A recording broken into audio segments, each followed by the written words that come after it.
¿Qué pasa cuando ayudas a un hombre y ese hombre te traiciona frente a millones? Joe Frazier no fue solo un boxeador. Fue un símbolo de entrega, esfuerzo y corazón. Y sin embargo, en el relato popular, quedó como el villano. Esta es la historia del campeón que lo dio todo, y aún así, nunca recibió lo que merecía. Un origen humilde. Joe Frazier nació el 12 de enero de 1944 en Beaufort, Carolina del Sur. Un lugar donde la pobreza era rutina y el racismo, una herida abierta que se respiraba en cada calle. Era el menor de 12 hermanos, y desde muy joven, entendió que si quería algo, tendría que ganárselo con los puños y con el alma. Trabajaba en el campo cosechando algodón y abandonó la escuela a los 13 años.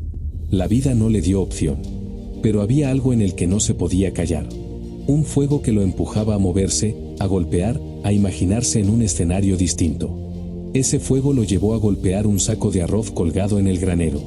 Al inicio, lo hacía solo para perder peso, sin pensar en boxeo profesional. Pero golpe tras golpe, descubrió algo más profundo, una forma de canalizar todo lo que sentía. Ahí, entre sudor y madera, comenzó algo que ni él sabía que sería su destino. A los 15 años decidió dejarlo todo atrás y se fue a Filadelfia, donde vivió con familiares y empezó a trabajar en un matadero. Entre cortes de carne y jornadas duras, usaba los costillares congelados como saco de boxeo, sin saber que, años después, esa imagen sería leyenda. Tiempo después, empezó a entrenar en un gimnasio real. Allí, con cada golpe, con cada entrenamiento, se fue forjando el estilo que cambiaría la historia del boxeo.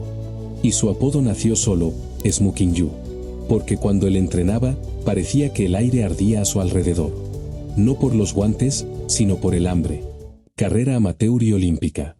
En cuanto puso un pie en el gimnasio y empezó a entrenar de verdad, algo en Joe Frazier hizo clic. Tenía fuerza, sí. Tenía técnica, también. Pero lo que lo separaba del resto no se podía enseñar. Tenía hambre. Hambre de salir de la miseria. De demostrar que valía. De darle a su madre, a su familia, algo más que sobrevivir. En poco tiempo, se abrió paso por el circuito amateur. Cada pelea era una guerra. Cada entrenamiento, una cruzada.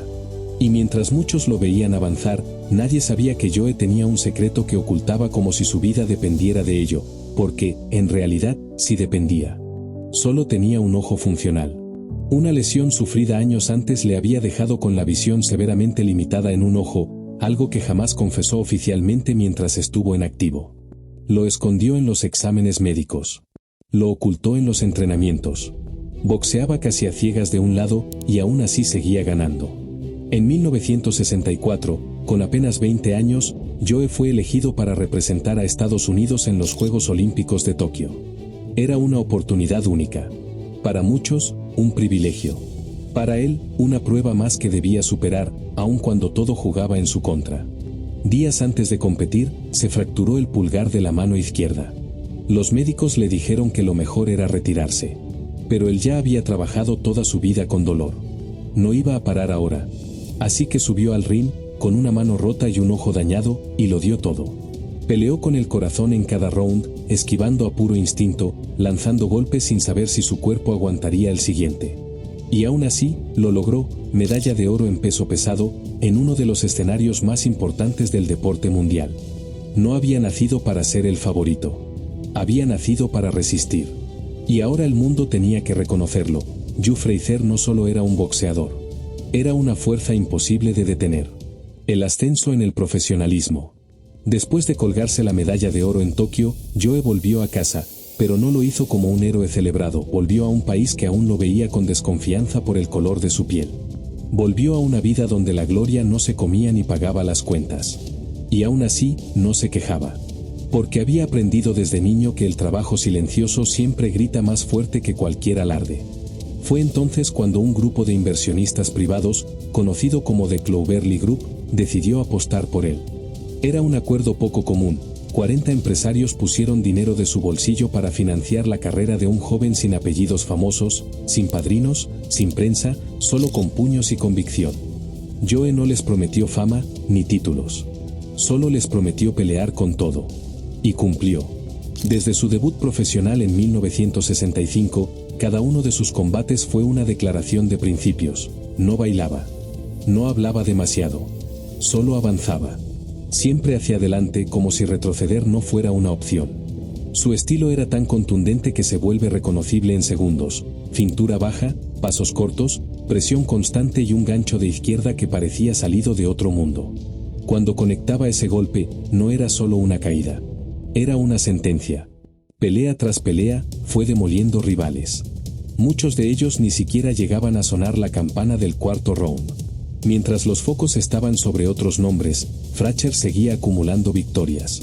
Y no porque tuviera el marketing de una estrella, sino porque tenía el alma de un guerrero. En 1970, cuando el campeón oficial Mohamed Ali seguía suspendido por negarse a la guerra de Vietnam, la división de los pesos pesados estaba fragmentada. Joe tuvo la oportunidad de unificar los títulos enfrentando a Jimmy Ellis, un boxeador muy técnico, con buena movilidad y estrategia. Pero la presión de Fracture era una avalancha.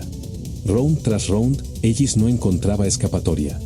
Hasta que en el cuarto asalto, el gancho de izquierda hizo su trabajo. Ellis cayó, volvió a levantarse, pero era cuestión de tiempo. En el quinto round, su esquina tiró la toalla. Fracture se convirtió en campeón mundial de los pesos pesados. No fue por casualidad. No fue por política. Fue porque nadie había peleado con tanta ferocidad, constancia y determinación desde que Ali había salido del ring. Por primera vez, Joe Frazier estaba en la cima del mundo. Y aunque no tenía el carisma de Ali, ni la poesía, ni los titulares, tenía el cinturón. Y eso era lo único que importaba. Al menos por un tiempo. Porque mientras Fracture era campeón, Ali entrenaba en silencio, esperando el momento. Y ese momento llegó. Con una frase que marcaría una era: "I want my title back". La rivalidad más intensa del boxeo. Después de convertirse en campeón mundial en 1970, Joe Frazier debería haberlo tenido todo: el título, el respeto, el reconocimiento. Pero no era así. Había voces que decían que él no era el verdadero campeón. Que ese lugar aún le pertenecía a Mohamed Ali. Aunque Ali llevaba años fuera del ring, suspendido por razones políticas, para muchos seguía siendo el rey legítimo. Y Fracture lo sentía como una sombra sobre su trono.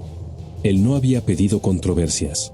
Solo quería pelear, ganarse su lugar con esfuerzo, con guantes, con sudor. Aún así, cuando Ali buscó regresar, Joe fue uno de los pocos que lo apoyaron. Movió contactos, habló con promotores, hizo presión con las comisiones. Incluso le ofreció ayuda económica cuando Ali pasaba por momentos difíciles. Porque más allá de los títulos, él también admiraba lo que Ali representaba. Y porque sabía que un combate entre ambos sería histórico. Y lo fue. Pero antes de que subieran al ring, ya se estaban golpeando. Ali comenzó a atacar verbalmente a Fracture. Lo imitaba, lo ridiculizaba, lo provocaba. En cada entrevista, en cada conferencia, lo convertía en un blanco. Todo con la excusa del espectáculo. Pero para Fracture, no era un juego. Era algo personal. Porque él había dado la cara por Ali. Lo había ayudado. Le había tendido la mano, y ahora, ese mismo hombre lo usaba como objeto de burla e insulto. Para muchos, eran solo tácticas promocionales. Para Joe, era una traición. Y con todo eso acumulado, llegó el día. 2 invictos. 2 mundos opuestos. Madison Square Garden. 1971. La pelea fue salvaje. Ninguno dio tregua. Golpe tras golpe, round tras round, parecían más 2 guerreros enfrentando sus propias historias que 2 boxeadores por un título. Pero Frazier tenía algo que no se podía medir. Una rabia contenida. Una necesidad de demostrar que él no estaba de paso. Y en el round final, lanzó un gancho de izquierda que marcó la historia. Ali cayó. Se levantó, sí. Pero ya no había duda. Los jueces dieron la victoria a Frazier por decisión unánime. Había ganado, pero no celebró como un campeón. Porque aunque recuperó el respeto, perdió algo en el camino. La pelea lo consagró ante el mundo, pero también lo marcó para siempre. Las 3 guerras. Joe Frazier y Mohamed Ali se enfrentaron 3 veces, pero aquellas peleas no fueron simples combates, fueron guerras físicas y emocionales, cargadas de historia, orgullo y heridas profundas. La primera pelea, ya relatada antes, marcó un antes y un después. Frazier se llevó la victoria en 1971 en lo que fue llamado la pelea del siglo. Pero aquella victoria no cerró el capítulo, lo abrió. La segunda pelea ocurrió 3 años después, en 1974. Esta vez, Ali regresaba con un aire renovado y con más agresividad verbal que nunca. El combate fue menos violento, pero igual de tenso. Se disputaron el orgullo, más que el título. Los jueces le dieron la victoria a Ali por decisión, y aunque Yu la aceptó públicamente, dentro de él sentía que no lo habían vencido del todo. Y entonces, llegó Manila. 1 de octubre de 1975. The Thrilla in Manila. Fue la tercera, y la más brutal. Ambos llegaron al límite. El calor era insoportable. El castigo, inhumano. Yu peleó prácticamente ciego de un ojo.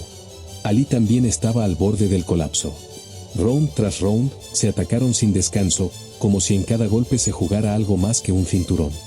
En el descanso antes del round 15, el entrenador de Frazier, Eddie Foch, tomó una de las decisiones más difíciles de su carrera: detener la pelea. Yu no quería. Suplicó salir una vez más. Pero su ojo estaba completamente cerrado, su cuerpo agotado. Foch le dijo: ya no es tu noche. Y así, terminó la trilogía. Ali fue declarado ganador. Pero al final, apenas podía mantenerse en pie. Más tarde diría que esa fue la pelea más dura de su vida. Y aunque oficialmente Frazier perdió esa noche, quienes vieron esa guerra saben que su espíritu jamás se rindió. Frazier no cayó. Lo detuvieron. Y aunque las estadísticas digan que perdió 2 de 3, su entrega y corazón lo elevaron al mismo nivel, o incluso por encima. Porque mientras Ali se llevó los reflectores, Yu se llevó el respeto silencioso de quienes entienden lo que es dejarlo todo en el ring. Frazier dejó parte de su alma en ese ring, en esas 3 noches que definieron su legado. No solo como campeón, sino como símbolo de determinación, coraje y dignidad. Una herida que nunca cerró. Con el paso de los años, las heridas físicas que Yu Frazier acumuló sobre el ring sanaron. Pero las emocionales no. A pesar de que se retiró con gloria y dejó su marca en la historia del boxeo, había algo dentro de él que seguía doliendo: el trato que recibió durante su rivalidad con Mohamed Ali. No era solo cuestión de palabras dichas en conferencias o en televisión. Las burlas públicas de Ali lo siguieron como una sombra. Lo llamaron tío Tom. Lo compararon con un gorila, lo ridiculizaron por cómo hablaba, por su apariencia, y eso, en una época donde el racismo seguía presente, lo dejó marcado. Lo que Ali decía para promocionar las peleas, para elevar su propio mito, dejó consecuencias reales. Yu contó en entrevistas que no solo él cargó con ese peso. Su familia también lo sufrió. Sus hijos eran molestados en la escuela. Su esposa recibía comentarios hirientes.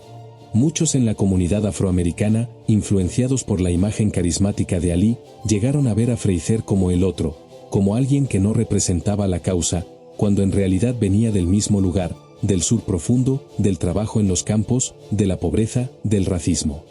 Yu también había tenido que pelear fuera del ring toda su vida. Lo más duro fue el contraste. Frazier no solo había sido un rival de Ali, había sido su aliado. Le prestó dinero cuando Ali no podía boxear. Habló con políticos y comisiones para ayudar a restaurar su licencia. Intercedió por él. Y lo hizo en silencio, sin buscar reconocimiento. Para Frazier, la traición fue más profunda por eso.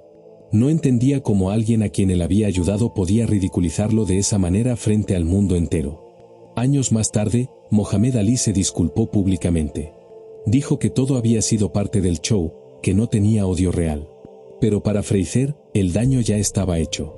Nunca respondió con el mismo nivel de agresión, pero tampoco pudo borrar lo vivido. En su mirada había siempre una sombra, una mezcla de decepción, dolor y dignidad contenida.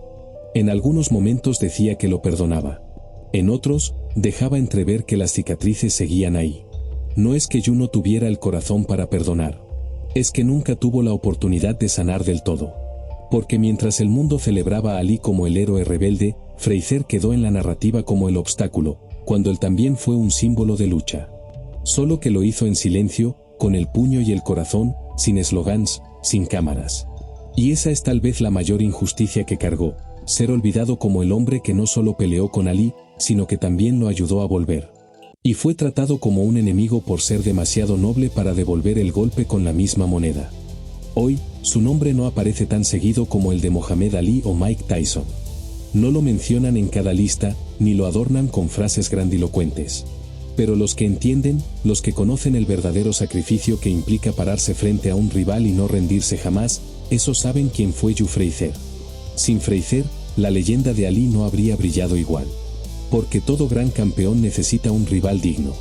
Un espejo que lo desafíe, que lo obligue a ser mejor, que lo lleve al límite. Y Frazier no solo fue ese rival. Fue, en muchos sentidos, el alma de esa rivalidad. El que puso el cuerpo, el sudor, las lágrimas, y muchas veces, el silencio. Ali fue el poeta. Frazier fue el martillo. Y cuando sus caminos se cruzaron, el mundo tembló. Hoy, más que títulos o estadísticas, lo que queda de Joe Frazier es su legado, el del hombre que vino desde abajo, que nunca dejó de luchar, y que incluso cuando fue herido por quienes más ayudó, siguió adelante, con la frente en alto. Porque así era él. Un campeón en el ring. Un hombre, completo y valiente, fuera de él. No dejes que la historia, o la fama, te engañe. A veces, los verdaderos héroes no son los que hacen más ruido ni los que llenan estadios con sus palabras. Son aquellos que aguantan en silencio. Los que reciben el golpe y siguen adelante. Los que no necesitan provocar para ser grandes, porque su grandeza está en lo que hacen, no en lo que dicen. Joe Frazier fue uno de ellos. Un hombre que peleó en los rings más duros del mundo, pero también en las batallas que nadie vio, contra la pobreza, contra la discriminación, contra la humillación pública. Un campeón que tal vez no tuvo el reconocimiento mediático que merecía, pero que dejó una huella profunda en quienes supieron mirar más allá del espectáculo. Si esta historia te tocó, suscríbete para descubrir más relatos reales del boxeo. No todo se trata de títulos ni de cos. A veces, lo que queda es el espíritu. ¿Y tú, qué piensas? ¿Crees que Ali fue demasiado lejos? ¿Fue Frazier el verdadero gigante que la historia olvidó? Déjenlo en los comentarios. Y si conoces a alguien que necesite recordar que la fuerza no siempre hace ruido, comparte este vídeo. Porque a veces, los golpes más poderosos no suenan. Se sienten en el corazón.